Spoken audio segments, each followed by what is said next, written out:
Hey everyone, welcome again to Design Underground, episode 18. That's like a third of a year or something. Oh, wow. My math is awful. It's close enough. I'm Rob, Designopotamus Irving. I'm Tyler Pixley.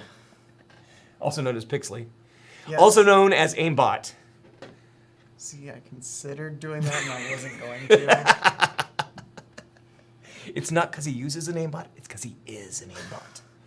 It's terrifying. Not that good at the game. So, Design Underground is the alternate show from Descendent Studios. Well, actually, it's the main show from Descendent Studios. But it is the show where we talk a little bit deeper about the things that go into making a game, in particular Descent Underground. But today we're going to talk about something a little bit more technical. Did someone say technical? This is why I brought one of our star programmers to the show. Yay. So we're going to talk about one very specific thing. Feel free to go watch cat videos right now if you're not ready. Come back and watch about programming soon. We had a little problem. Indeed we did.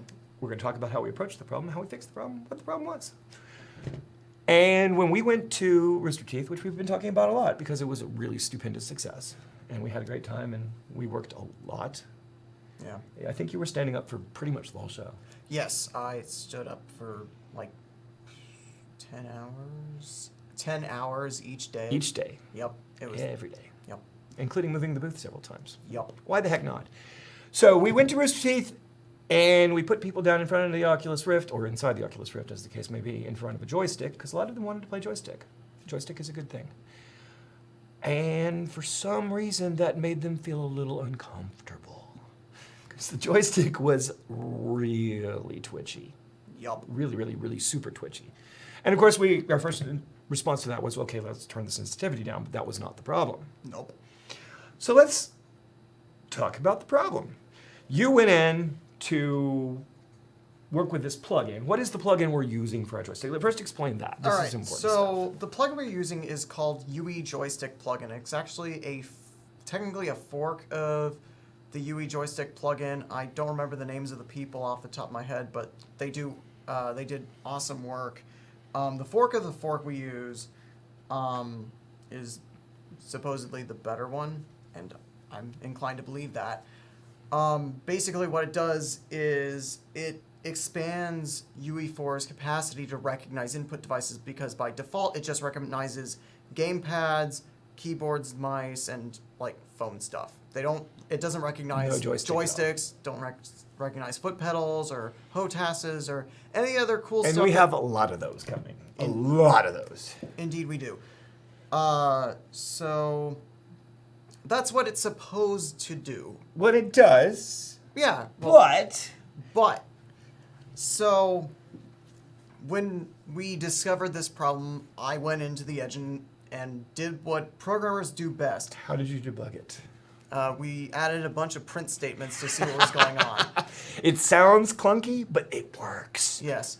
So basically I logged all the values that the engine was getting from the joystick and having those print out as I moved around. And the thing is, in Unreal Engine, analog axes are supposed to be between -1 and 1. And I was giving... Those are very programmer-y values, by the way. Yeah, it's a fractions of 1. I would go with 100, but what do I know? You know nothing. Designer. But I was getting values of 5 and 10, and even once I got 100, which was amazing. That's a lot of input. Yeah. See? 100. They were just trying to get you to the right numbers. No.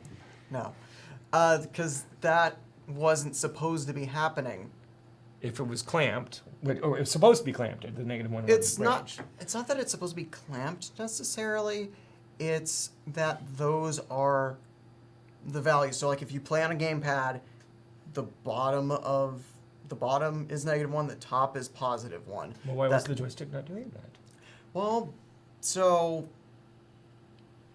when I discovered that, I looked at the code, made sure there was math going on correctly. It seemed fine. So I put it aside because I didn't want to deal with it because it seemed like that was going deeper. So yesterday and today I had some time to actually go look at it. And so I put in more print statements, except this time I was going into the plugin. So before I was just doing print statements from Blueprint, but now I was going into the plugin's C++ code, because it's publicly available from GitHub, totally free to do that, and put in print statements in there. And what I discovered was that because of reasons that are beyond me, multiple changes in the axis were getting processed per frame. So if I move my joystick a little bit forward, then a little more forward in the same frame, you would get 2 of those. Yes, and for some reason in the engine, that is that ends up being treated as putting the 2 inputs together. So then, if you're at 0.8 and then at 0.6, those get added together to 1.4 and then sent off to the engine. And due to the sensitivity curve we were trying to use, that was getting squared to about 2.14 something. There was other stuff going on. Some general number that we are not Yeah. going to get into any deeper today. So, Okay, so we know now that what's happening is I'm moving and it's recording my move more than once. yes, Or at least recording pieces of it all as multiple events. yes. Well, what do you do to solve that? So I had to go into the plugin and basically, because before each separate event, and so like those 2 input events that were getting added together, those 2 would get sent off to the engine separately. And then it says, okay, 2 inputs, I'll take those. Yeah. So what I ended up having to do was, instead of shipping off to the engine as soon as we had processed them, we process them and throw them into a queue. So then, when new inputs come in during that frame, On the same axis or control. on the same axis, they get checked. They're like, hey, is this on the same axis? Oh, this is on the same axis. Well, I'm going to take this new one that's more up to date and replace it. And the old one gets thrown out. So then, after all the inputs for that frame have been processed, then they all get shipped off to the engine at the same time. So then only 1 input per axis per frame. And then suddenly it started flying as smooth as a baby's bottom. Never really understood why we would use that particular one, but okay. So here's a question. What Sure. if I hit my fire button twice in the same frame? Is that going to now just fire once?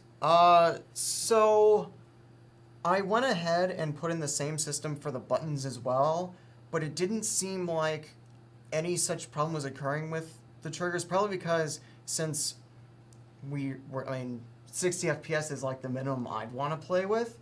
I've seen worse. Yes, yes, and that will be rectified, but that's what I want to play with. And I don't think it's possible to click and then unclick like the trigger on the joystick in a 60th of a second. That's too little time. However, I put that in just to be sure. Actually, no, because key downs and key ups are tracked separately. Aha. So So we have solved that problem in advance. that problem solved too. Which Alrighty. means technically I don't have to have the system in place now that I think about it. So what happens next? Are we going to be able to give this code back to them and say, hey, we've made this better for Unreal and we want you to improve what you're offering? Yeah, so truth be told, I did this today as of this recording. So moving forward from here, first, Jason and I are gonna sit down, look it over, make sure, hey, this is the best implementation we can do for this.